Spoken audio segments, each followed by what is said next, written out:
Tom Barry was born in Ireland in 1897. He said he was born brainwashed in his education.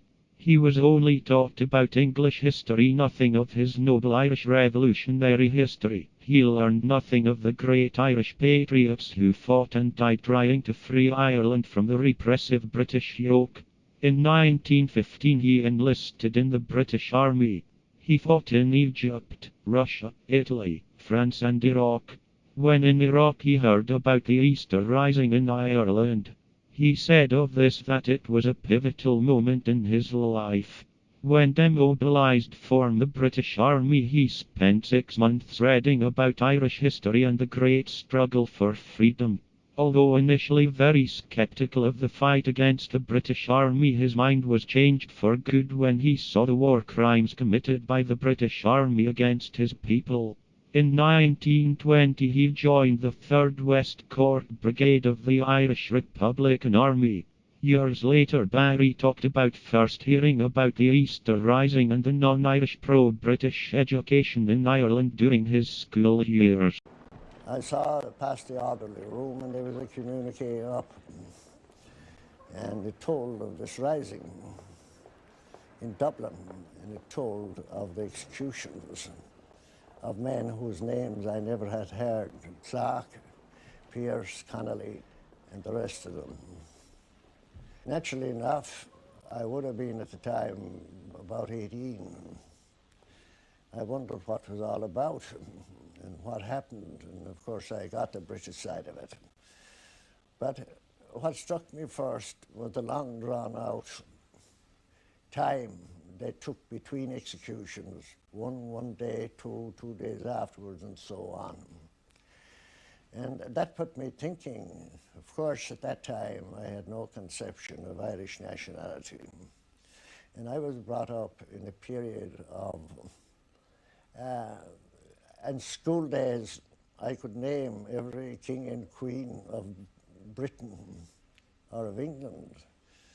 But I knew nothing about any of our own past people because it was definitely excluded from all schools. Not alone the national schools, but a Jesuit college that I went to afterwards. In short, the whole country apparently at that period, without I thinking it was in any way extraordinary, was an accepted subject race of Britain. Barry's column engaged the enemy numerous times.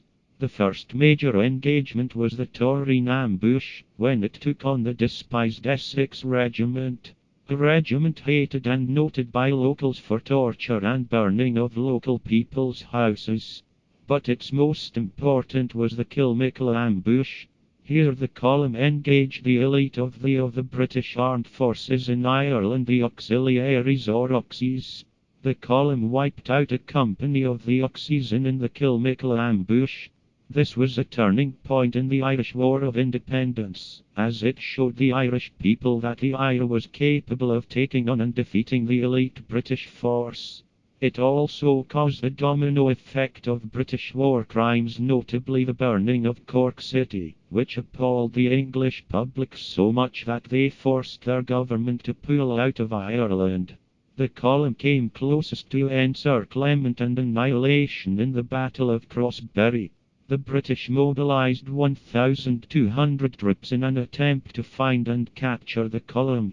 Although almost encircled and outnumbered 12-1, the brave fighting men of West Cork were able to repulse the British and escape annihilation.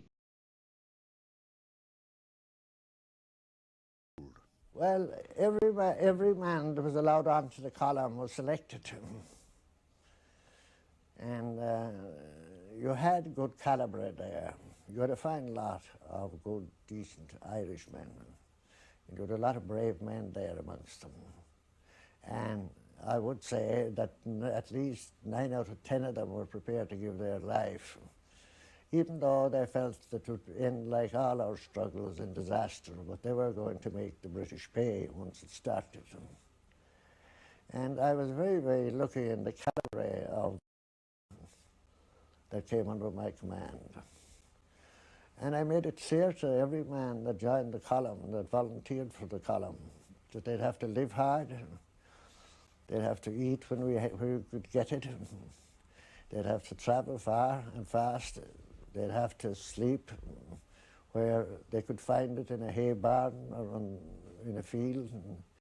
And they weren't to come on unless they accepted that position.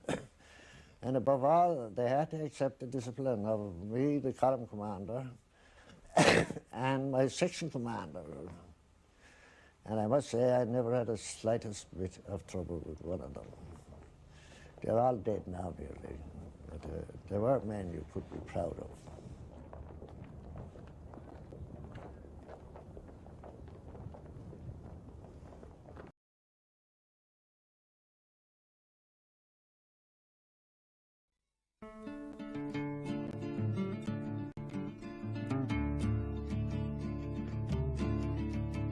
From east to west, from north to south, they tried to hunt the column out, but the tans were forced to go without the boys of Barry's column.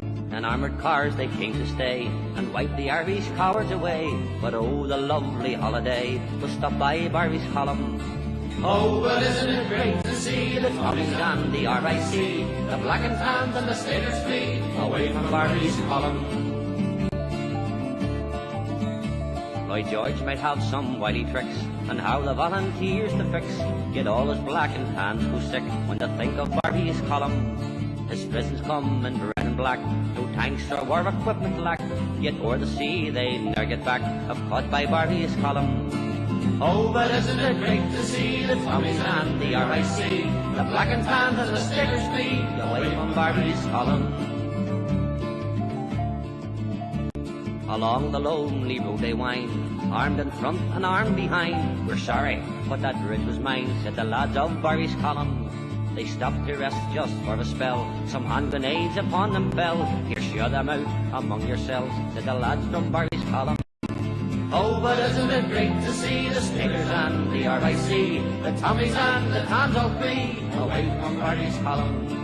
Oh, but isn't it great to see the Tommies and the RIC, the black and tans and the Stickers flee away from Barry's column.